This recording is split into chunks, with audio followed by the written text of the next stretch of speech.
Hello everyone. So continuing with the chapter of dividend policy, now we are going to start the next topic, that is theories of dividend policy.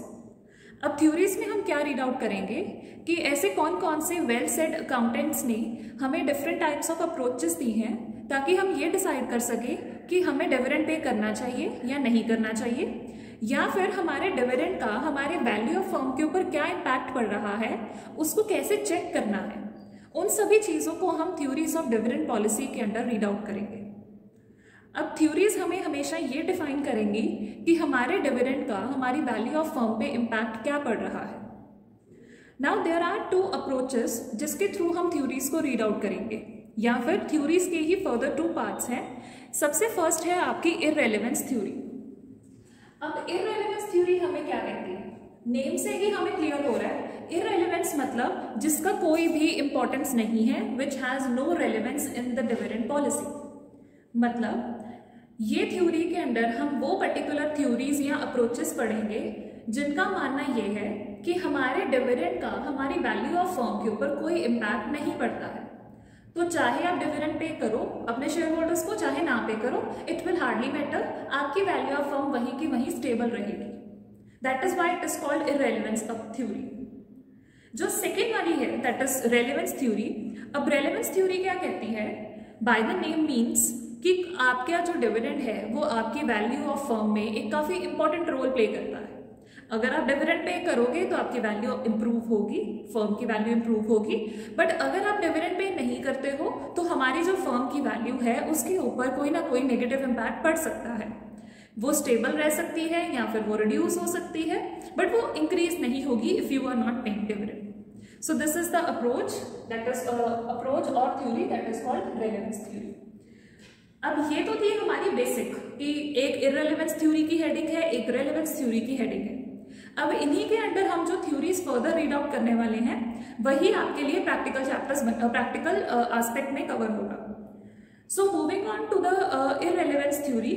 इररेलेवेंस theory में हमारे पास दो further theories हैं। The very first theory is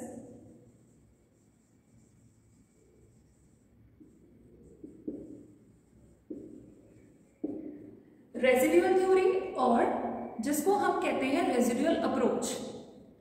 अब ये approach एक काफी theoretical approach है, इसके साथ कोई ऐसा प्रैक्टिकल एस्पेक्ट लिंक नहीं है, आपको भी इसको सिर्फ थ्योरी पॉइंट ऑफ व्यू से ही कवर करना है। Now what does theory says कि हमारी जो भी डिविडेंड हम पे करेंगे वो हमारी वैल्यू को कोई भी चेंज नहीं लेकर आएगा। Whatever amount of dividend we are paying to shareholders, it will hardly make any change on the value of the firm. That's it. इसी वजह से इसको नेम दिया गया है रेजिड्यूअल। रेजिड्यूअल का मतलब क्या होता है, एक बचा कुचा, एक ऐसी चीज जिसकी कोई इंपॉर्टेंस नहीं है या जिससे किसी के ऊपर कोई फर्क ना पड़े। सो वही कह रहे हैं इररेलेवेंस के अंडर, क्योंकि इररेलेवेंस थ्योरी भी हमें क्या कहती है, ये थ्योरी भी हमें यही कहती है कि हमारा कोई इम्पैक्ट नहीं पड़ेगा। उसी के अंडर हम एक और थ्योरी कर रहे हैं रेजिडुअल, व्हिच इज सेइंग कि हमारा डिविडेंड हमारी वैल्यू को इम्पैक्ट ही नहीं करता, वो एक डिटर्मिनेंट ही नहीं है डिविडेंड का। हमने डिटर्मिनेंट्स पढ़े थे प्रीवियस चैप्टर्स लेक्चर्स में, हमने किया था कि वैल्यू ऑफ फर्म एक पर्टिकुलर प्राइमरी डिटर्मिनेंट रहता है, बट दिस थ्योरी सेज कि it is not at all any determinant of dividend decision. सो उसका इसके साथ कोई रिलेशन नहीं है। अब यहाँ पर सबसे बड़ी लिमिटेशन क्या है कि अंडर दिस थ्योरी हमारे पास कोई भी प्रैक्टिकल अप्रोच नहीं है। प्रैक्टिकल अप्रोच मतलब हमें किसी एक प्रैक्टिकल एग्जाम्पल के थ्रू या एक इक्वेशन के थ्रू या एक फॉर्मूले के थ्रू इसको नहीं एक्सप्लेन किया गया।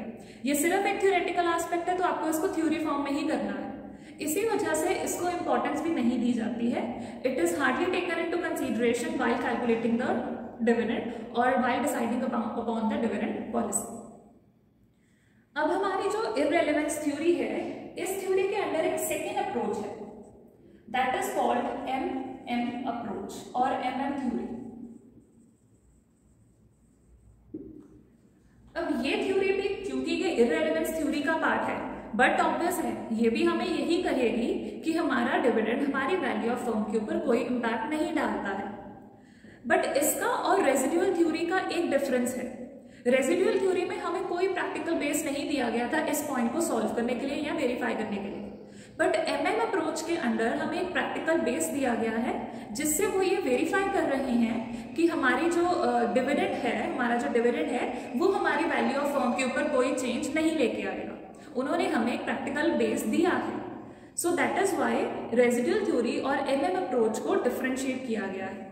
Under residual theory we have no point to verify their claim, however we have some certain basis to claim that कि हमारी जो irrelevance theory है वो correct है। irrelevance theory क्या कहती है कि जो हमारा dividend है और जो हमारी value of firm है they have no relation, they have zero relation with one another.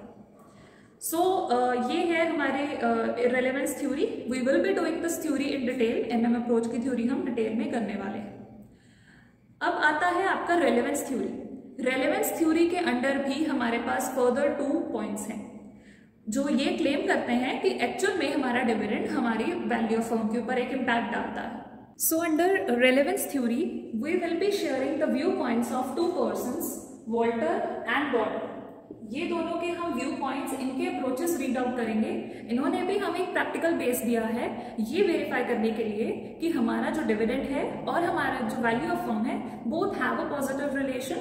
If you will pay dividend to your share holders तो आपकी वैल्यू इंक्रीज होगी, if you will not pay dividend तो आपकी value के ऊपर उसका impact देखने को मिल सकता है।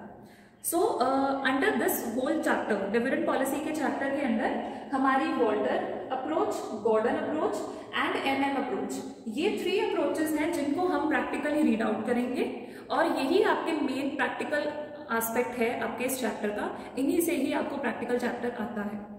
अब इसमें से आपको 5 मार्कर क्वेश्चन भी आ सकता है, 15 मार्कर भी आ सकता है। Okay, so the very first approach is MM approach. अब यहाँ पर एमएम का मीनिंग क्या है?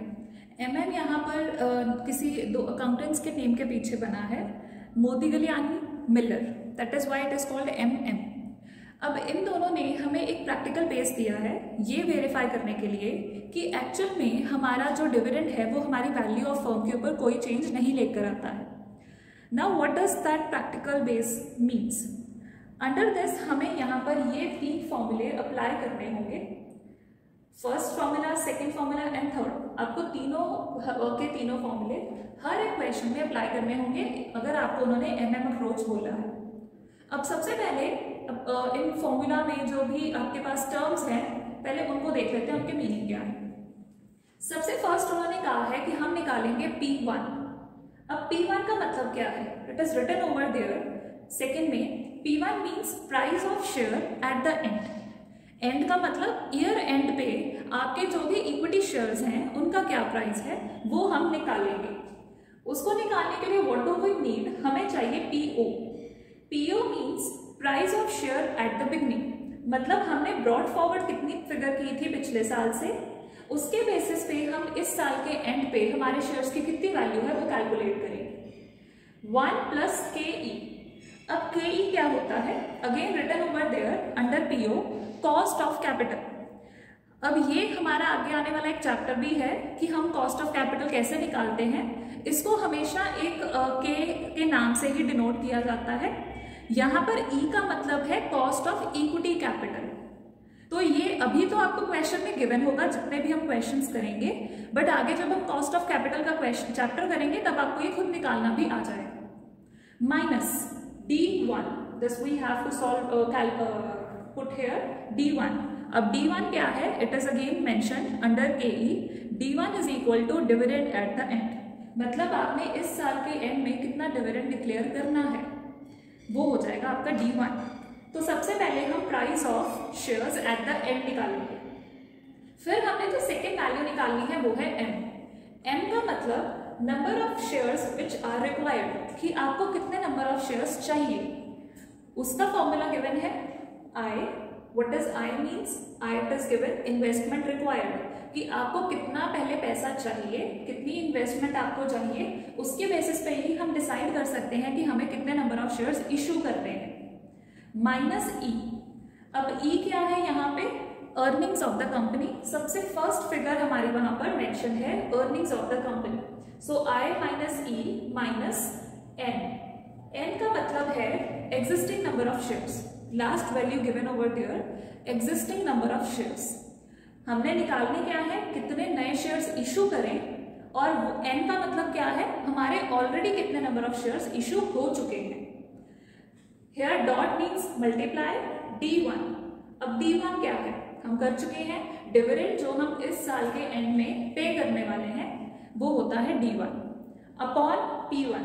P1 हम फर्स्ट फॉर्मूले में निकालेंगे, उसकी वैल्यू को हम यहाँ पर पोस्ट करेंगे। देन हमारा लास्ट फॉर्मूला है V।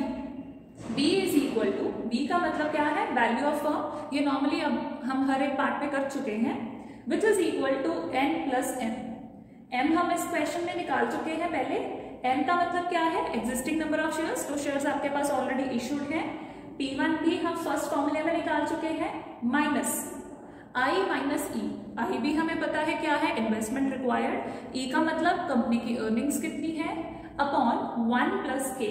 1 प्लस K भी हमें पता है, कॉस्ट ऑफ इक्विटी कैपिटल।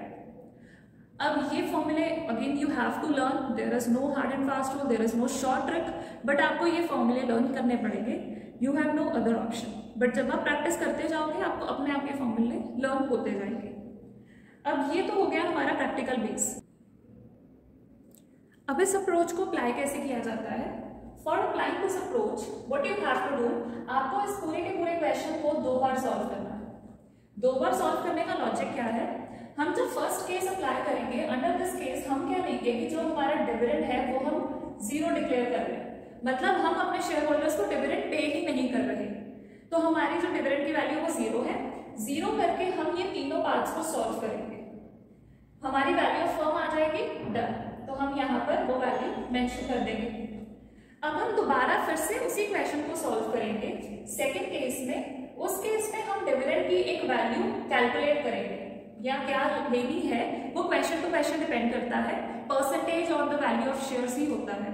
तो हम एक डिविडेंड की वैल्यू कंसीडर करेंगे और फिर से हम इन तीनों फॉर्मूले को अप्लाई करेंगे और फिर हम वैल्यू निकालेंगे जो हमारी इस फॉर्मूले के थ्रू आ जाएगी।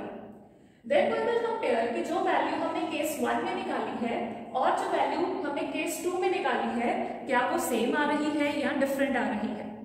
नॉर्मली अगर आप ये MM अप्रोच करेक्टली अप्लाई करते हो वो सेम आनी चाहिए, तभी इस अप्रोच का बेसिक मीनिंग वेरीफाई होगा कि अगर हमने डिविडेंड 0 डिक्लेयर किया तब भी हमारी ये वैल्यू है, हम डिविडेंड उस वैल्यू को डिक्लेयर कर रहे हैं तब भी हमारी वैल्यू सेम है फर्म की। इट मींस चाहे डिविडेंड पे करो, चाहे डिविडेंड पे करो, चाहे ना करो, आपकी जो वैल्यू है वो दोनों केसेस में सेम रहने वाली है।